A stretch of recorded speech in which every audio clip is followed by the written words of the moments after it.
ভাই আমার এই ব্যাপারে এত এক্সপার্টিস নাই ভাই, আমার জটিল প্রশ্ন করেন না, আমি দুদক আইনে বিশেষজ্ঞ না।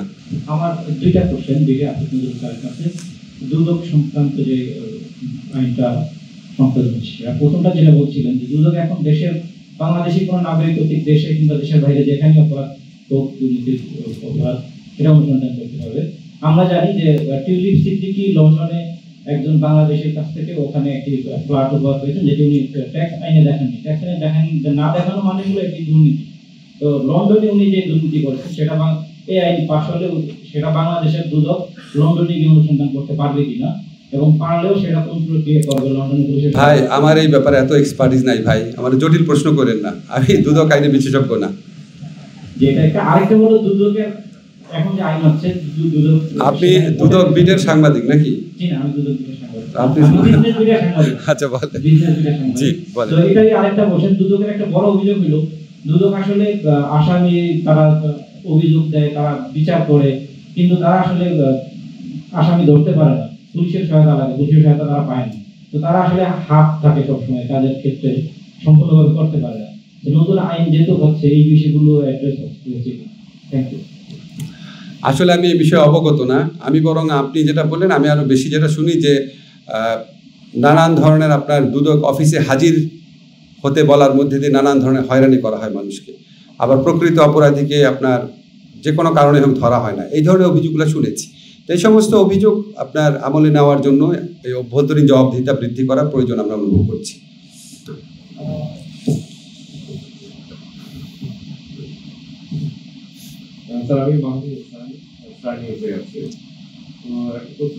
মামলার জট নিরসনে আপনারা বেশ কিছু উদ্যোগের কথা বলেছিলেন, সেটার অগ্রগতি কতটুকু হয়েছে সে বিষয়ে একটু জানাবেন।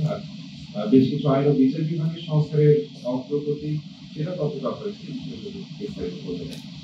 এটা তো আমি অনেকবার বলি, আমার পেজে আমি দেই, খুব সংক্ষেপে বলি।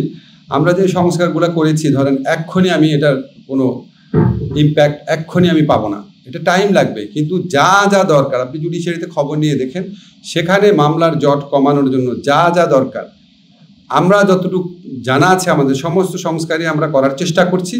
হয়তো আপনার অধিকাংশই করে ফেলেছি, অল্প কিছু বাকি আছে। সিআরপিসি সিপিসি অ্যামেন্ডমেন্ট করেছি, তারপর লিগালি অধ্যাদেশে অ্যামেন্ডমেন্ট করেছি, আপনার জজ কোড তারপরে ক্রিমিনাল কোড আলাদা করে দিয়েছি, স্পেশালি ট্রায়াল করবে এরকম ডেজিগনেট করেছি। নিম্ন আদালতে বিচারক যে কর্মচারী আপনারা জানেন তাদের ব্যাপারে নিয়োগের ব্যাপারে অনেক দুর্নীতি হয়, এটা জুডিশিয়াল সার্ভিস কমিশনের কাছে দিয়ে দিয়েছি। যা যা জানা আছে করেছি, তারপরও যে যখন সাজেশন দেয় আমরা যাওয়ার আগে যতটুকু পারি করে যাব। কিন্তু আপনাদেরকে আমি সবসময় একটা জিনিস বলি, সংস্কার মানে কিন্তু আইনি পরিবর্তন না।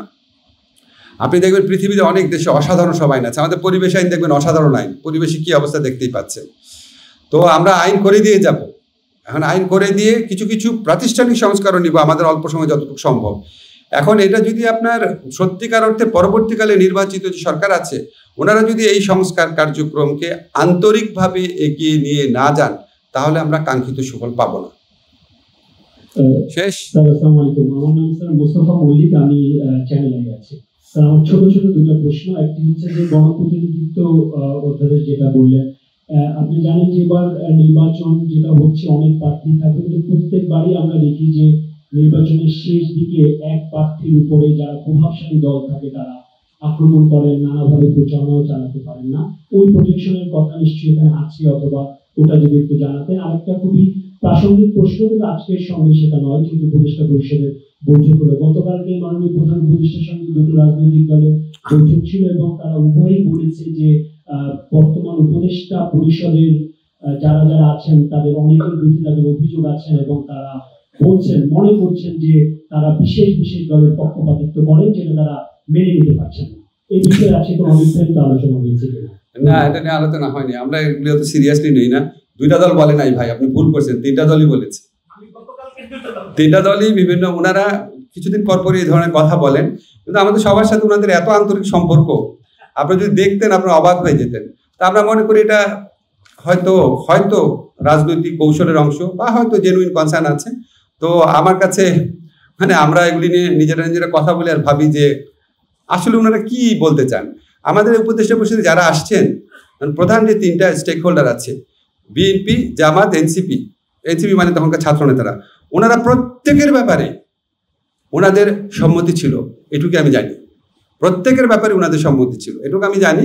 এবং আমি যখন ওনাদের সাথে কথা বলি তখন মনে হয় আমাদের কার্যক্রমে ওনারা খুবই মানে খুশি আছেন, অ্যাটলিস্ট বিএনপি আর জামাতকে মনে হয় মানে খুবই খুশি আছেন মনে হয়। তারপর মাঝে মাঝে এই ধরনের দাবি করেন, তো আমরা এটা নিয়ে বিচলিত না। আমরা আমাদের দায়িত্ব শেষ করে যত তাড়াতাড়ি যেতে পারি বাঁচবো, এরকম একটা অবস্থায় আছি।